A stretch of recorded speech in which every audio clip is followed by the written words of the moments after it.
welcome back to Engadget stage here at CES 2019. We are joined by a fabulous panel of guests. I am personally really excited that we managed to get all three of them here. Over on my left, Pete Bernard from Microsoft. Next to him, Don McGuire from Qualcomm. And over on the extreme left, who has to speak up really loud to talk to me, by the way, Sunil Kolhatkar from Samsung. And we're here to talk to you about the future of connected computing. Before we go any further though, guess who I am? I'm Sherlyn Lowe, reviews editor at Engadget. What have you learned in this past year that consumers want from these laptops? You can never have too much battery life or too much connectivity, right? So, I think people have really embraced the concept of a connected PC. We've learned a lot about, how do we make sure Windows is running really well on an ARM64 platform with Qualcomm, how to really tune the battery life and all of the LTE connectivity. So we've made a lot of improvements in that as well. In I think 18 short months, we've launched 3 generations of platforms for this space. I mean, when is the last time the PC chip innovation happened that fast, right? So I think we're bringing a new perspective. We like to say bringing the best of the smartphone to the PC because when you think about it, and there's a whole generation of people under the age of like 25, where connectivity is just like air. So they expect these devices to be connected, and if they're even thinking about their PC device more than just something they have to go to work and use, then they're going to expect that user experience that they get from their phone today. So we've learned a lot about that through talking to consumers, seeing the first adopter buyers give us feedback. We've also learned that moving an ecosystem that has been embedded for 25 or plus years with certain principles, certain expectations, however low they may have been, and moving them into a new direction is difficult, and it takes time. What are you most excited about this space, and where do you feel you can contribute? I think what Samsung thinks of when they think of consumers and connected PCs is it's really the future of work. So if you think of the mobile workforce today, no one is at their desk sitting a 9-to-5 job.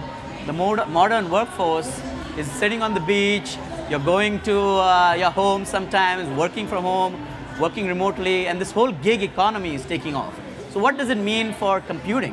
What it means for computing is the technology has to keep pace with your lifestyle. It should be ultra mobile, it should be extremely high performance, there should be no compromise in performance, and at the same time, it should be always connected.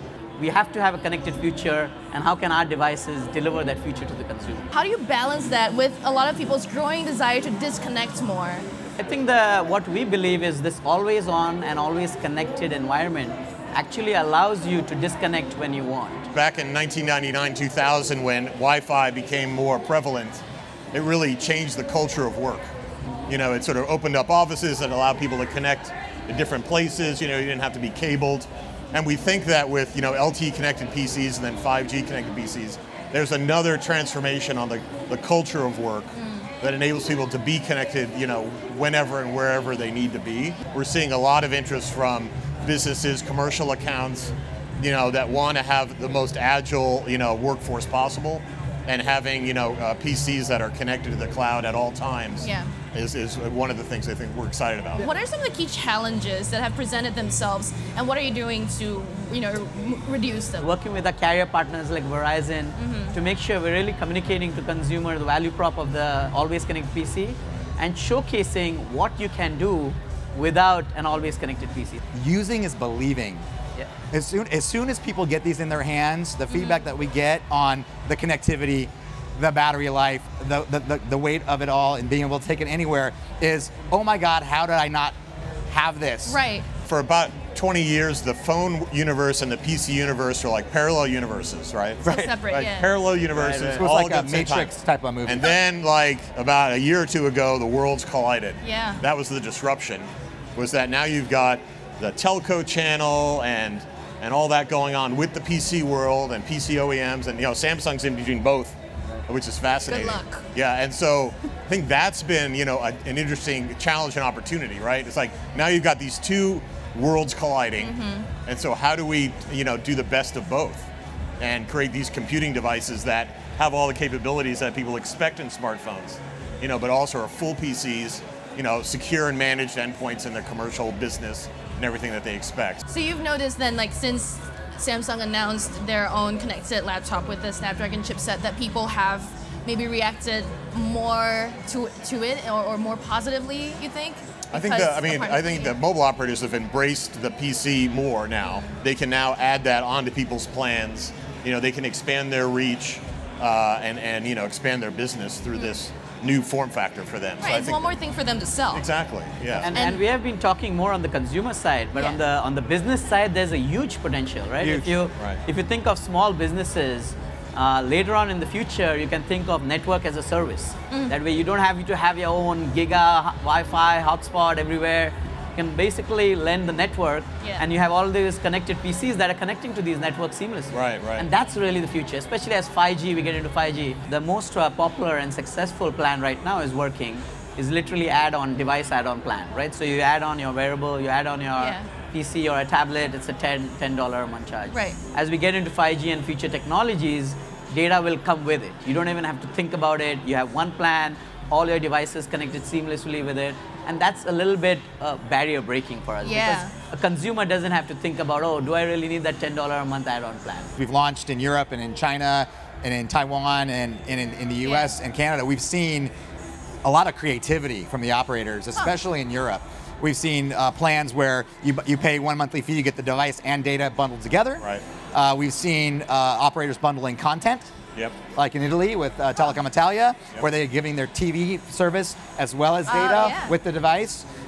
We've seen the unlimited data plans, the Sprint plan in the US, the add-ons. So we've seen a lot of creativity going on. The ideal, I think, is just to make it as easy as possible for people to get connected. The amount of data that's consumed by a PC actually is roughly around the same as a smartphone. Right. So it's not maybe there was a delta there maybe 5 years ago, but these days, everyone's streaming Netflix and they're doing all this stuff on their phone. PC, it's basically about the same. So the operators think of it as just like adding another device to your Another plan. phone, not like a wearable, which is actually a lot less, right? Yeah. And then it also is regionally is like there's a lot of markets where there's a lot of capacity.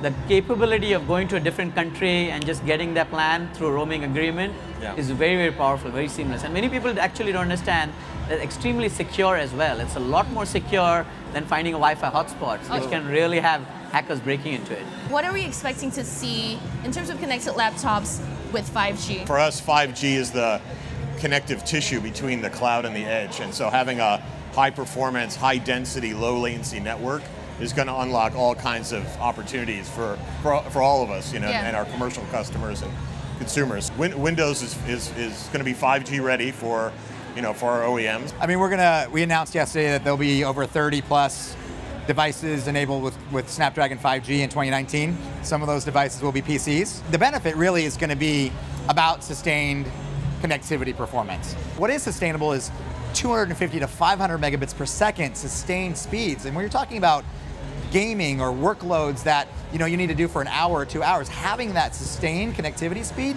is life-changing, really. Governments in Europe are licensing spectrum to enterprises, 5G spectrum.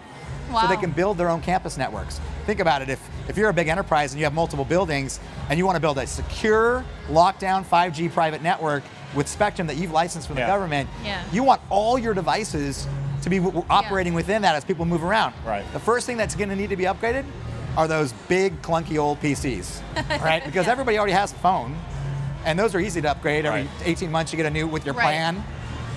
All those PCs get upgraded to 5G PCs. Then they can really take advantage of that virtual private network. Everything's secure. The second piece is really the entertainment piece. So gaming is huge. Really excited about bringing console-level gaming to on the go, right? With low latency, extreme high speed. That just blows my mind, but keep going. Unbelievable. If you think of video conferencing as well, right? Really getting that high clarity digital conferencing with 20 people at the same time. Yeah. It's still not seamless right now, and 5G enables that. If you think of VR, untethered VR, and again, as you know, Samsung is big on VR and virtual reality.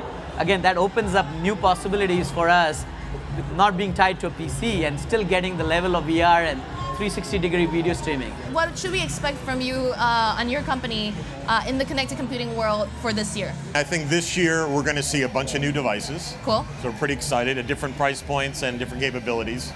We'll get 5G in there, which will be exciting. This year, yeah. And we'll keep improving Windows. We have over 700 million active Windows 10 users right now worldwide. We just announced our 8CX platform at Tech Summit in Maui. So new devices launching on the 8CX platform. As Pete said, 5G PCs in 2019. You know, you've seen the Qualcomm's cadence of innovation, right? We launch platforms at a very, very fast clip. So within 2019, you're going to see that next, AKA new 8C X2, maybe. That next platform announcement, I'm sure, in that time frame. We announced a few models yesterday as well. So premium Windows devices. Of course, we're working with our partners. No disrespect, but with Chromebooks on the line as well. As well as gaming. So we are very, very bullish on gaming. We announced the partnership with NVIDIA around that. Oh yeah. So a lot more in store for 2019 for us. All right, guys, thank you so much for your time, and thank you guys here in the audience as well as back home for keeping it tuned to Engadget.com. Stay tuned, we have so much more stuff coming up for you. Stay tuned and check out Engadget.com for all the news out of CES 2019. Thank you guys so much. Thank you. We made it.